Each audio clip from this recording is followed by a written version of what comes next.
আজকের আলোচনায় আমরা একটু গভীরে যাব শিবখেরার খুব জনপ্রিয় দারুণ প্রভাবশালী বই ইউ ক্যান উইন নিয়ে।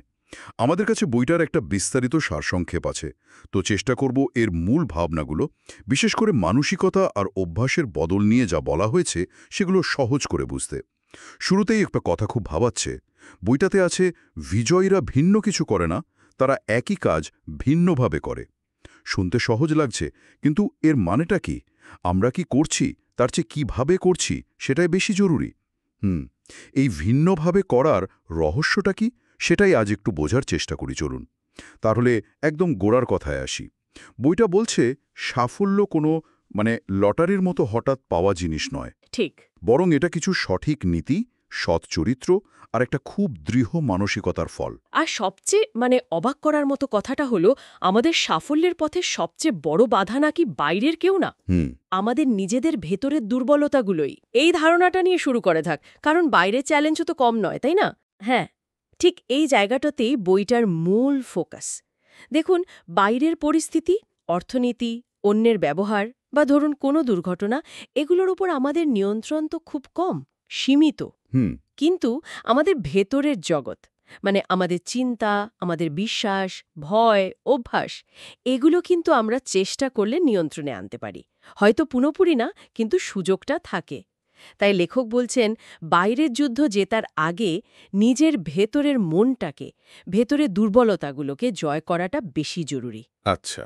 যখন আমরা এই ভেতরের ভয়, সংশয় বা আলস্য এগুলোকে চিনে নিয়ে সামলাতে শিখি, তখনই বাইরের বাধাগুলো পেরোনোর আসল শক্তিটা পাই। বুঝলাম, কিল্লার ভেতরটা আগে সুরক্ষিত করতে হবে। একদম, অনেকটা তাই। তাহলে এই ভেতরের বদলের জন্য প্রথম ধাপটাই কি? ইতিবাচক মনোভাব, পজিটিভ অ্যাটিটিউড। বইতে যেমন বলছে, সমস্যাকে বাধা না দেখে সুযোগ হিসাবে দেখা। কিন্তু এটা বলা যত সহজ, করা কি ততটাই সোজা? চারপাশে এত চাপ, এত নেগেটিভ খবর, সবসময় পজিটিভ থাকা যায় কিভাবে? এটা অবশ্য একটা চ্যালেঞ্জ, মানতেই হবে, বিশেষ করে যখন সময়টা খারাপ যায়। তবে বইটা বলছে, এটা আসলে একটা দক্ষতা, যেটা অর্জন করা যায়। এটা জন্মগত কিছু নয়। মূল বদলটা হলো দৃষ্টিভঙ্গির, রিফ্রেমিং করা। রিফ্রেমিং?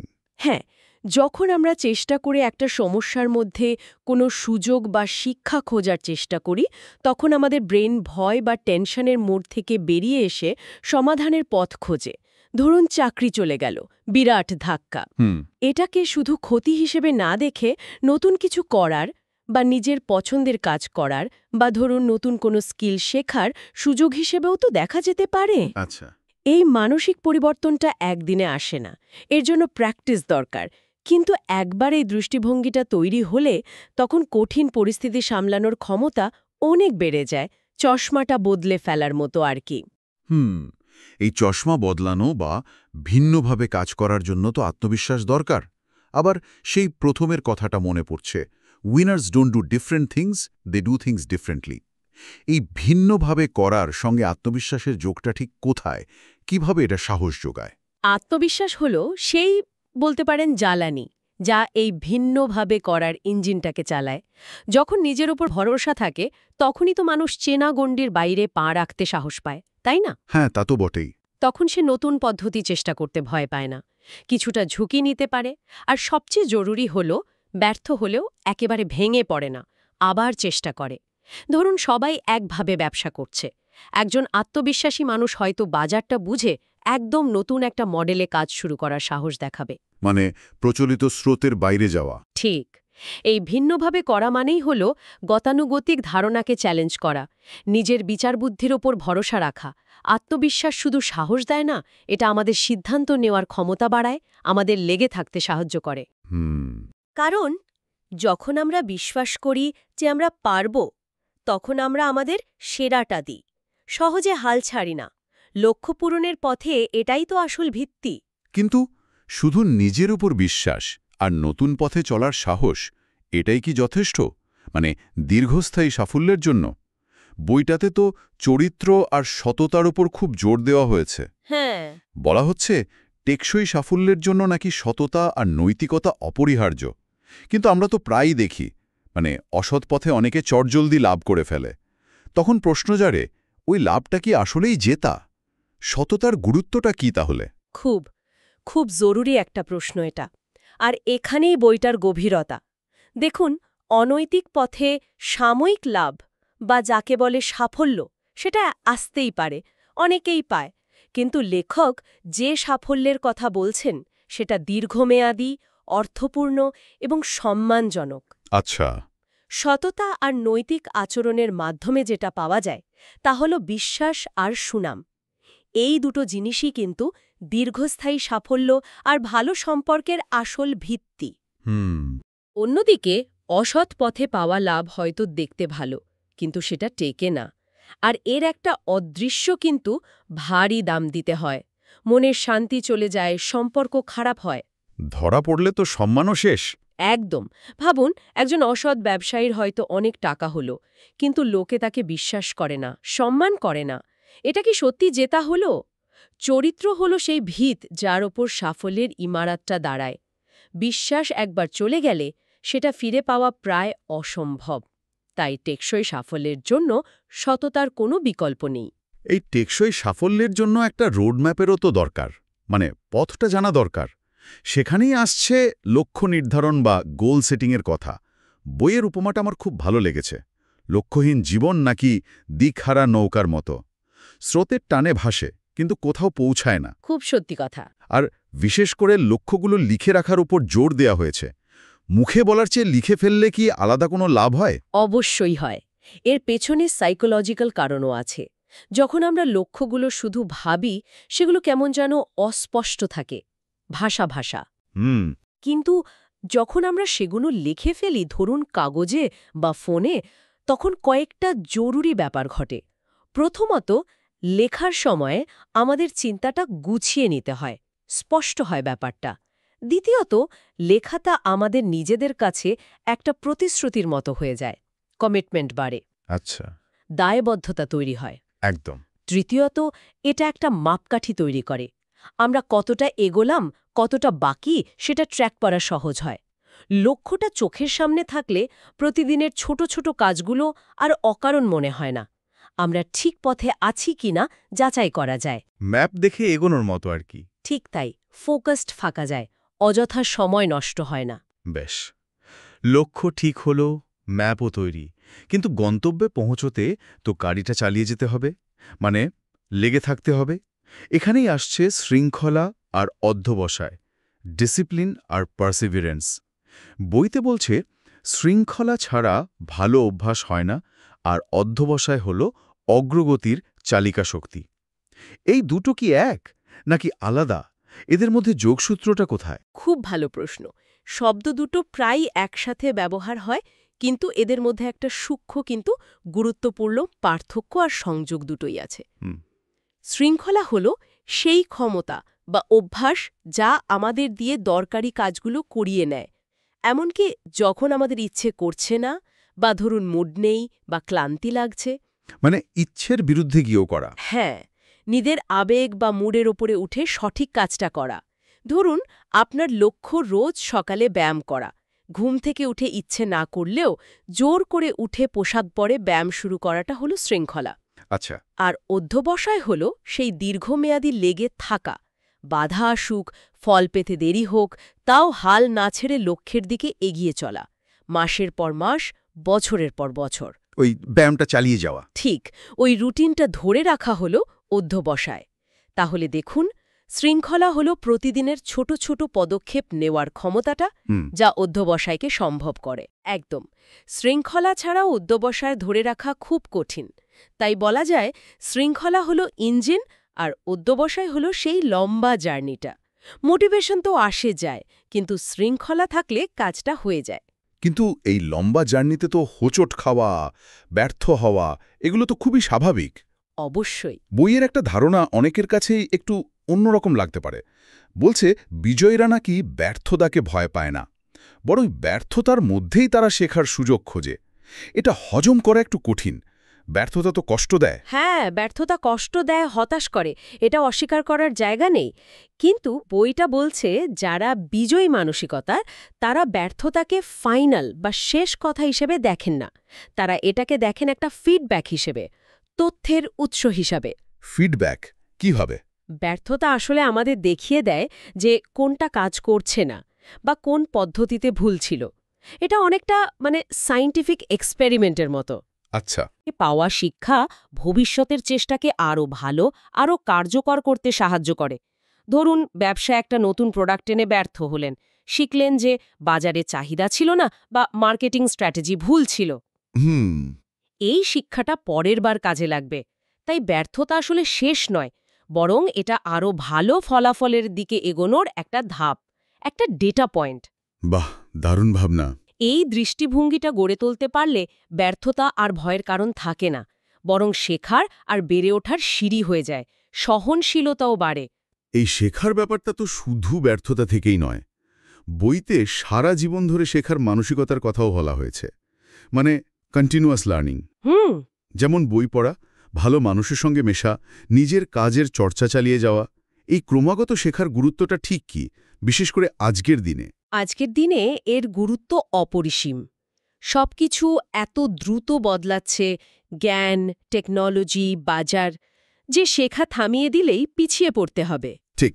সাফল্য তো কোনো স্থির জায়গা নয় যে একবার পৌঁছে গেলেই হলো। এটা একটা চলন্ত প্রক্রিয়া। ক্রমাগত শিখলে আর নিজেকে উন্নত করলে আমরা নতুন পরিস্থিতির সঙ্গে মানিয়ে নিতে পারি, নতুন স্কিল শিখতে পারি আর নিজেদের প্রাসঙ্গিক রাখতে পারি। প্রাসঙ্গিক থাকাটা জরুরি। অবশ্যই। এটা শুধু কাজের জগতেই নয়, ব্যক্তিগত জীবনেও সত্যি। যারা শিখতে থাকেন তারা নতুন সুযোগগুলো দেখতে পান এবং কাজে লাগাতে পারেন। এটা অনেকটা রোজ ব্যায়াম করার মতো। শরীর ফিট রাখতে যেমন ব্যায়াম দরকার, মনকে সজাগ রাখতে তেমনই দরকার নিয়মিত শেখা। এটা আমাদের বেড়ে উঠতে সাহায্য করে, আত্মবিশ্বাসও বাড়ায়। এই পুরো জার্নিটা, শেখা, বেড়ে ওঠা, এটা কি একা একা লড়ার বিষয়? বইতে তো সম্পর্ক তৈরি করা, টিম ওয়ার্কের কথা বলা হয়েছে। তার মানে সাফল্য একা আসে না। একদমই না। যদিও নিজের ওপর ভরসা রাখাটা জরুরি, কিন্তু বড় বা অর্থপূর্ণ লক্ষ্য, সেগুলো প্রায়শই একা অর্জন করা যায় না, বা গেলেও খুব কঠিন হয়ে যায়। একটা ভালো সাপোর্ট সিস্টেম দরকার। সেটা পরিবার হতে পারে, বন্ধু, মেন্টর, সহকর্মী, যারা মানসিক শক্তি যোগায়, কঠিন সময়ে পাশে থাকে। আর অন্যদিকে টিম ওয়ার্ক বা সহযোগিতার মাধ্যমে বিভিন্ন মানুষের আলাদা আলাদা দক্ষতা, জ্ঞান, অভিজ্ঞতা এক জায়গায় আসে। মানে সিনার্জি তৈরি হয়। ঠিক। এর ফলে এমন অনেক কাজ করা যায় যা একা কারো পক্ষে সম্ভব ছিল না। একটা ভালো টিম একজনের দুর্বলতা অন্যজনের শক্তি দিয়ে পূরণ করে দেয়। তাছাড়া ভালো নেটওয়ার্কিং নতুন সুযোগের দরজা খুলে দেয়, নতুন আইডিয়া শেয়ার হয়। সম্পর্কগুলোও তো জরুরি। অবশ্যই।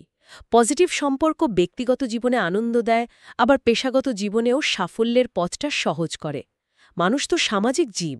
একে অপরের সাহায্য ছাড়া সম্পূর্ণ সাফল্য পাওয়া কঠিন। আর এই সবকিছু, লক্ষ্য ঠিক করা, ডিসিপ্লিন রাখা, সম্পর্ক তৈরি করা, এগুলো ঠিকঠাক চালিয়ে নিয়ে যেতে হলে তো নিজের জীবনের স্টিয়ারিংটা নিজের হাতে রাখা দরকার। ঠিক। এখানেই আসছে দায়িত্ব নেওয়ার ব্যাপারটা।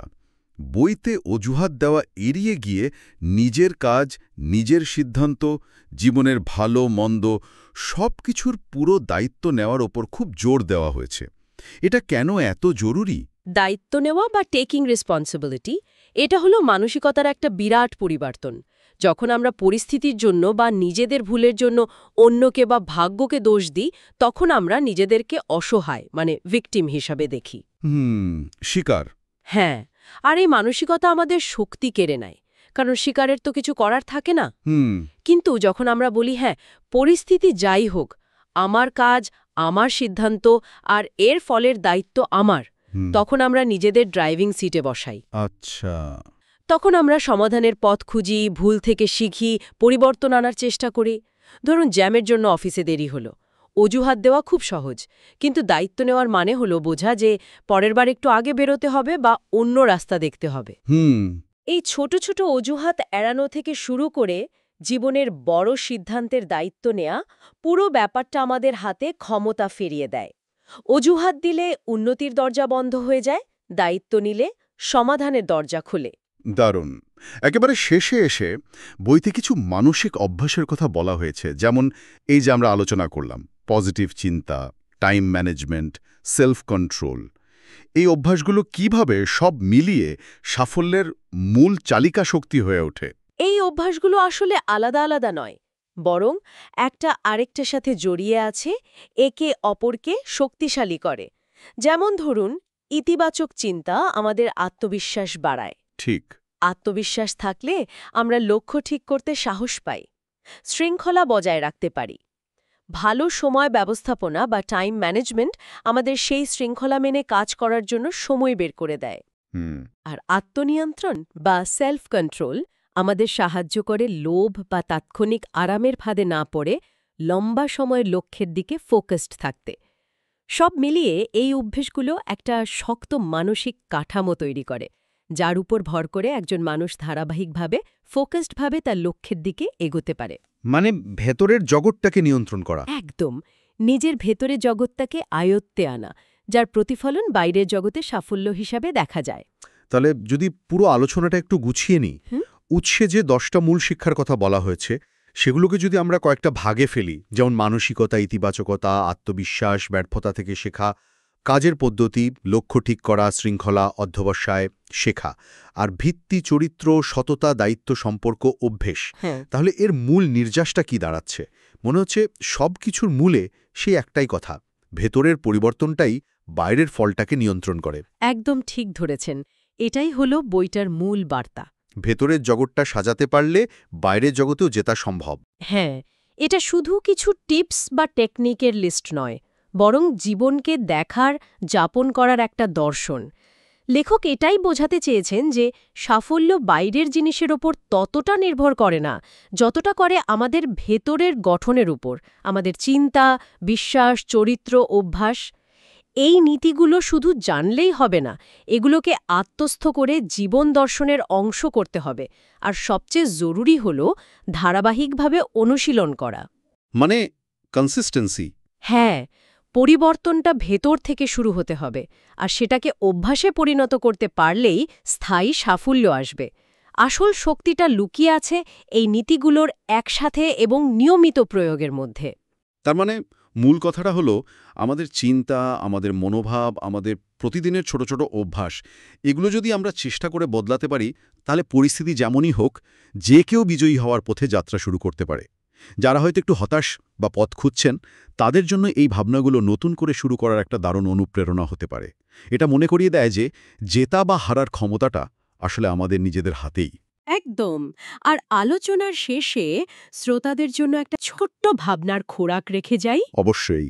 এই যে এতগুলো শক্তিশালী নীতির কথা আমরা শুনলাম, ইতিবাচক মনোভাব, দায়িত্ববোধ, সততা, লক্ষ্য নির্ধারণ, ব্যর্থতা থেকে শেখা, আরও কত কি, একটু ভেবে দেখুন তো, যদি এই মুহূর্ত থেকে, এর মধ্যে থেকে শুধুমাত্র একটা নীতি বেছে নিতে হয়, যেটাকে আপনি আপনার জীবনে সবচেয়ে বেশি গুরুত্ব দিয়ে ধারাবাহিকভাবে কাজে লাগাতে শুরু করবেন, তাহলে সেটা কোনটা হবে?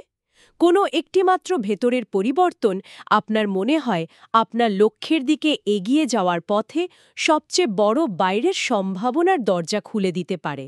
এই প্রশ্নটা রইল আপনার নিজের ভাবনার জন্য।